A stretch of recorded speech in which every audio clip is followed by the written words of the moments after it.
Hi, listeners. Welcome to the Grief Out Loud podcast produced by the Dougy Center for Grieving Children. I'm Janitor Christofero and wanted to give you just a little heads up as you listen to this episode. You'll be hearing references to our old name, which was Dear Dougy.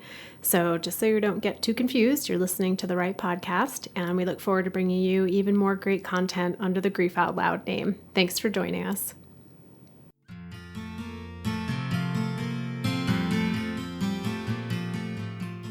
Hello, everybody.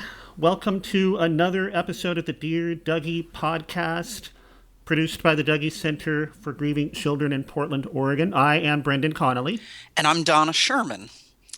After over 30 years of working with children and families who are grieving a death, we want to share what we've learned from them with the larger community. We're all going to experience loss during our lives, but a lot of us find ourselves unsure of what to say or what to do, both for ourselves and for others. Whether you're grieving a loss or wanting to support someone who is, we hope these conversations are helpful. It's good to talk to you today, Donna. Nice to talk to you too, Brendan. We are talking today about suicide, the language around suicide, the stigma associated with suicide. Is that right? That's right, and it's a big topic. Yeah. We started our first Healing After a Suicide Death groups in 1986 at the Dougy Center, mostly because the families who came to us who had a suicide death were experiencing so much isolation and stigma from others that they really didn't feel comfortable in grief support groups where people were receiving support when they'd had someone die of cancer or after a car accident. Yeah. And I'm a little sorry to say that almost 30 years later, we still see that distinct need because of the stigma and because of the lack of support that families who have a suicide death often get from others. Now, you've been paying attention, the Dougy Center in general, but you specifically have been paying attention to this for a while. And do you feel like in your watching over this topic, has the needle moved much culturally in the U.S. here? Unfortunately, Brendan, I don't think so. Yeah. I actually was as a volunteer before I came on the staff of the Dougy Center. I was a volunteer with Dougy Center's founder, Bev Chappell, in the Healing After a Suicide Death group. And I hear now the same things I heard almost 3 decades ago. I think we've made some progress, baby steps, in understanding more about mental illness. But one of the cautions that I have around that is, I think actually here now in U.S. society anyway, we're overemphasizing the brain and the mental aspect to the exclusion of social and socioeconomic factors that also contribute to suicide. Is that kind of a reductionist? I mean, are you saying it's kind of a reductionist point of view to limit it to just that aspect and ignore the other factors? Absolutely. Yeah. Absolutely. And we know that suicide is not the result of one specific thing. It's a combination of factors that come together. If it was one specific thing, we would have resolved it and solved it, and we're not really making a lot of progress. Yeah. And you see this irrespective of, or tell me what you see. I don't want to put words in your mouth. I mean, what is there? Does it transcend ages and transcend races and transcend geography? Is it, or do you see patterns? Well, there are a lot of different demographics around it, but one thing I can say, kind of an umbrella statement, and this is through the American Association of Suicidology and the American Foundation for Suicide Prevention, our suicide rates in the United States, anyway, which is what I'm most acquainted with, are increasing and not decreasing. So there's all kind of other statistics around which age groups, but the overall statement that I can make, and we can talk about demographics and specific populations in another podcast, but the fact that our rates are increasing ought to be disturbing to anybody who, Yeah. who's paying attention. Yeah, and I'll tell you, I didn't know, prior to coming to be a part of the Dougy Center, that there was such a field as suicidology. You It's know. in the scheme of mental health, it's a relatively new field. Mm-hmm. Suicidology, the study of suicide. Yeah. And we all know about psychology and we know about sociology, but a lot of people don't realize that suicidology, the study of suicide, has is a distinct field that a lot of very fine minds have been trying to understand and help alleviate for a long time. I've heard you talk on this subject a little bit, and you sometimes point out some contradictions in definitions in the way we behave on a day-to-day basis and how we think about suicide. You want to talk a little bit about that? Yes, another time I'd like to talk about why people die of suicide, which is a whole topic Yeah. that deserves more time. But let me start by saying that I think that we stigmatize people around suicide with a lot of our language, and language shapes behavior. The language we use to describe people also shapes how we respond to people. Yeah. And there's so much confusion about suicide. So just let me give you a couple of interesting examples. The Merriam-Webster online dictionary, if you look up suicide, defines it as a verb, which I'm happy about because I advocate we should never use suicide as a noun. Yeah. We should never describe a person as a suicide.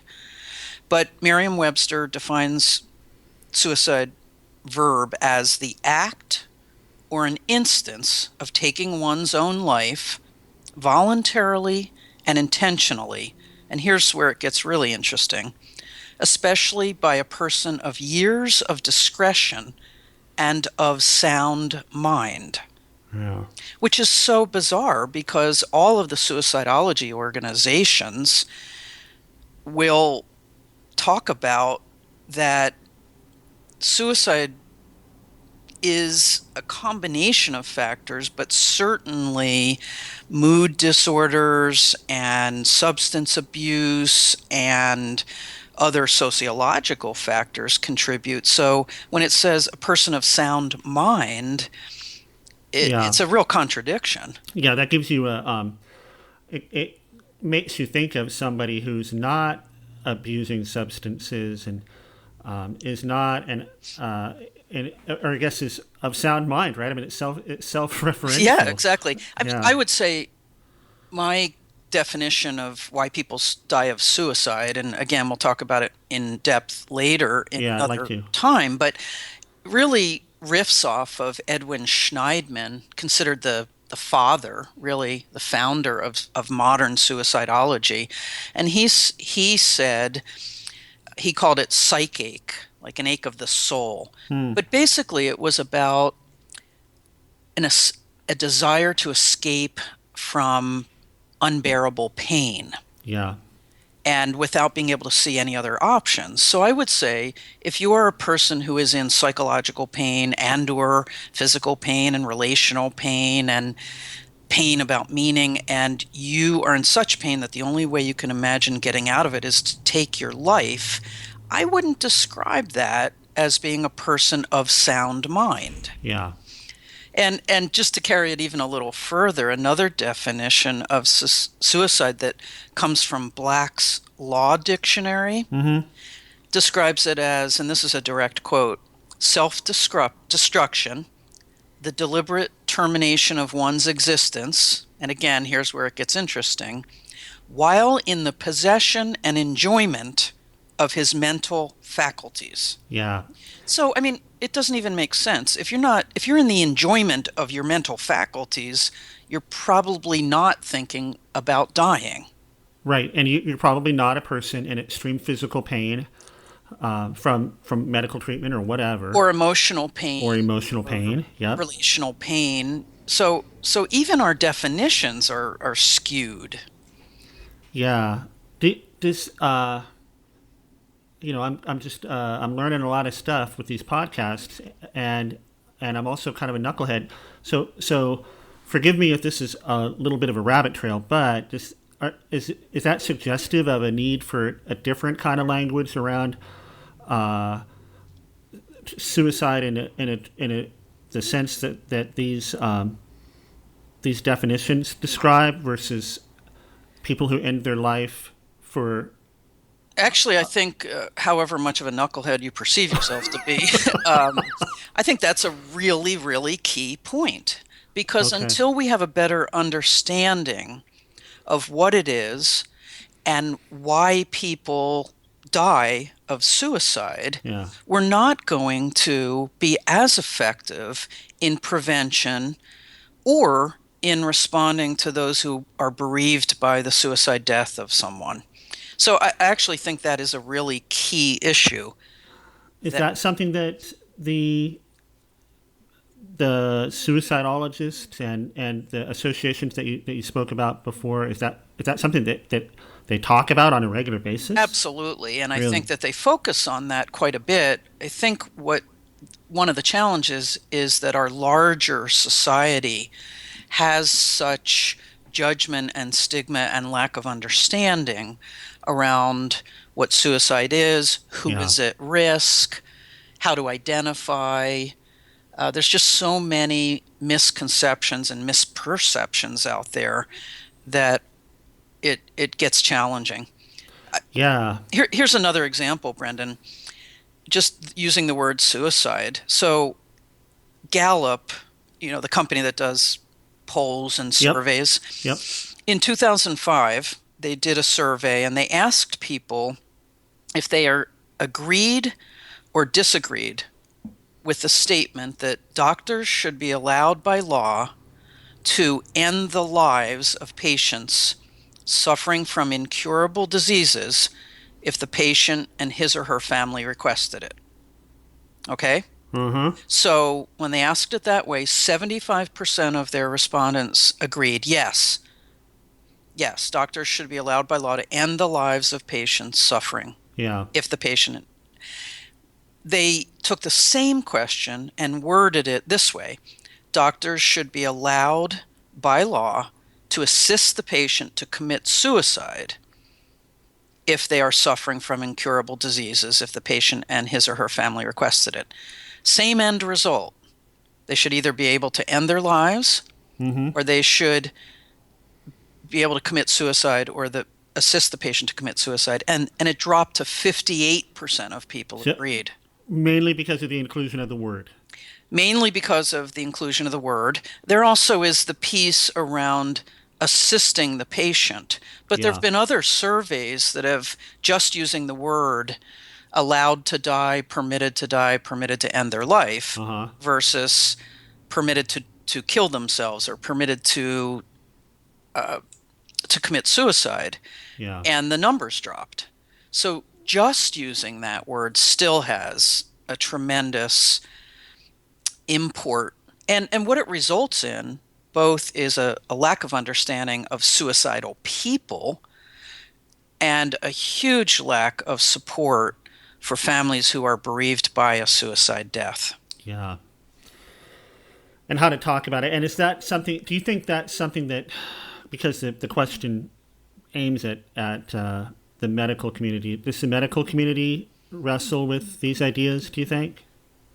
Well, I Or is think it? the medical community absolutely wrestles. And I'm not talking about physician assisted suicide or Okay. death with dignity Uh-huh. as an act that we have in Oregon. Yeah. I'm talking about, because that again is another topic, Yeah. but I am talking about how people are assisted or not assisted by their families, by the community, by the mainstream culture at large, as well as how do you identify suicidal people? A large number of suicidal people or people who ultimately die of suicide have seen either a physician, a medical professional, or a mental health professional within within a short period of time. before they die. There's also a large number who never get to a mental health professional. But Yeah. the whole issue of how do we identify people and how do we help prevent is a very, very large topic in medical and mental health circles. I'm afraid we don't have enough of the solutions around that yet. Man, that is a lot to take in. I know I've heard when we talk about language and language specifically around suicide, and I have heard you describe you hinted at it earlier when you talked about using suicide as a verb and not a noun, which makes a lot of sense because we don't talk about people who die in a fire as they are a burn. Right. But you hear people say, "Oh, he was a suicide." Right. And it seems disrespectful to me. Well, and I don't know what, it's dismissive or something. it's dismissive, but it also reduces people to their mode of death. Yeah. And I think that's one of the things that often happens in suicide deaths is that if you say to somebody, "Oh, I'm sorry your father died. How did he die?" And you say, "In a car accident," or "He had a sudden heart attack and dropped dead." People still aren't that comfortable with death, but they most likely will say, "Oh, I'm sorry to hear that," or something generally comforting. But if you say, "He jumped off a bridge," or "He died of suicide," they really don't know what to say. Yeah. And when we call someone a suicide, or, we wouldn't call someone who died of cancer a cancer, Right. unless that's a whole other issue. But Yeah. we wouldn't call somebody a car accident who died Yep. in a car accident. So Yep. why do we call people, why do we reduce people, speaking of reductionism again, to their mode of death? And often when people who die of suicide, what we remember about them or what's talked about is how they died, not who they were and how they lived. Yeah. And that's of great additional pain to families who are coping with a family member or friend who dies of suicide. Yeah, and not to skip over that important piece of it when we talked about the families and the friends that are affected, but aiming back at language again, I have heard the word suicided. Yeah, You know what I'm talking? I do. You know what I I'm do talking know. about? Yeah. I do. And you know what? That's a topic for our next podcast Okay. on language and suicide, because I'm not in favor of the word suicided any more than I would be cancered or heart Yeah. attacked. Yeah. And I'm going to save a larger discussion for another podcast, specifically on the language we use with suggestions of what to use and why not to use. But That's great. suicided is one of those.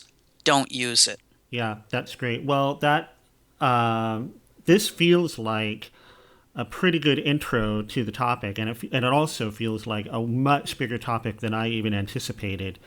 And it sounds like there's a lot more to say. There's a lot more to say, and we're trying to kind of break it into smaller pieces so we can go a little more in depth. Yeah. And so again, yeah, we'll talk about that one at a podcast to follow. That's good. That's good. Anything else you want to wrap up with on this topic? I just think I want to end, Brendan, with saying that one of the reasons matters so much, all of this around language and around stigma and suicide, is that despite all the money and all the research and all the effort being channeled into suicide prevention, our suicide rates in the United States are increasing, not decreasing. So we are missing the mark. We're not getting it right. And until we settle some of these other kinds of issues, I'm afraid we're going to continue to see the rates increase. And that is concerning, deeply concerning. And we can talk about that in another episode as well. Okay. Yeah, because I'm super curious about the dynamics around that and what you see out in the world around that. So, listeners, thank you for joining us for another episode of the Dear Dougy podcast. And to learn more about the Dougy Center and to listen to past episodes, visit us at dougy.org. You can also find us on Facebook and Twitter, and our username is the Dougy Center, all one word. And we want to answer your questions about grief and loss and bereavement. So send them our way at help@dougy.org.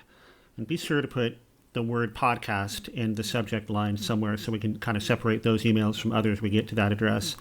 And finally, you can help us help grieving children and families by giving this podcast a rating in iTunes. Every rating helps make the podcast rank a little bit better and become a little bit more findable in the iTunes search engine. So that'd be super helpful for us, and we'd really appreciate all the ratings. Donna, thanks again for talking. Thank you, Brendan. All right, see you later. Talk to you later. Bye-bye.